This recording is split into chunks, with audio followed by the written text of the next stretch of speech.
அவ்வளவுதான் மீனாட்சி சுந்தரேஸ்வரர் திருக்கல்யாணம் சிறப்பா நடந்து முடிஞ்சிருச்சு. கடவுளுக்கே கல்யாணம் பண்ணி பார்த்தீங்கன்னா மதுரைக்காரங்களையும் எல்லாரும் அடிக்கடி சொல்றாங்கன்னா நேத்து திக்கு விஜயம்ன்றது போரை குறிக்குது. மீனாட்சி அம்மன் போருக்கு போறதுக்கு முன்னாடி எழுகடல் தெருவில் இருக்க தான் தாயான காஞ்சனமாலை வணங்கிட்டு போருக்கு போவாங்க. இந்திரனை வென்றுவாங்க. திசையெங்கும் வெற்றி வாகை சூடி வருவாங்க. கீழமாசி வீதி வடக்கு மாசி வீதி சந்திப்புல சொக்கநாதரை பார்ப்பாங்க.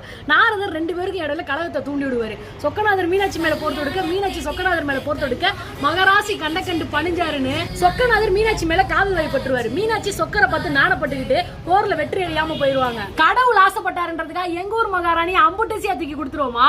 யானை மேலேயே மதுரை மக்கள் எல்லாம் பொண்ணு விட்டு சார்பா பரிசு புடவை சுமந்துக்கிட்டு பரிசு சீர் கொண்டு போவாங்க. அன்னைக்கு நைட்டே ஒட்டுமொத்த மதுரை சேதுபதி ஸ்கூல்ல பரிசு சாப்பாடு, பொங்கல், வடை, கேசரி, தட்டைப்புடல அமைச்சு விட்டுருவாங்க. மறுநாள் காலையில 7 மணிக்கு சுட டிஃபன், கல்யாணம் முடிஞ்ச கையோட கல்யாண சாப்பாடு, சாம்பார், வெஜிடபிள் பிரியாணி, மிளகு சாதம், தக்காளி சாதம் கலக்கி விட்டுருவாங்க. கல்யாணத்துக்கு போனவங்க கல்யாண சாப்பாடு சாப்பிட்டுட்டு மொய்யையும் வச்சுட்டு வந்துருவாங்க. கல்யாணத்துக்கு வந்தவங்க எல்லாருக்குமே ஒரு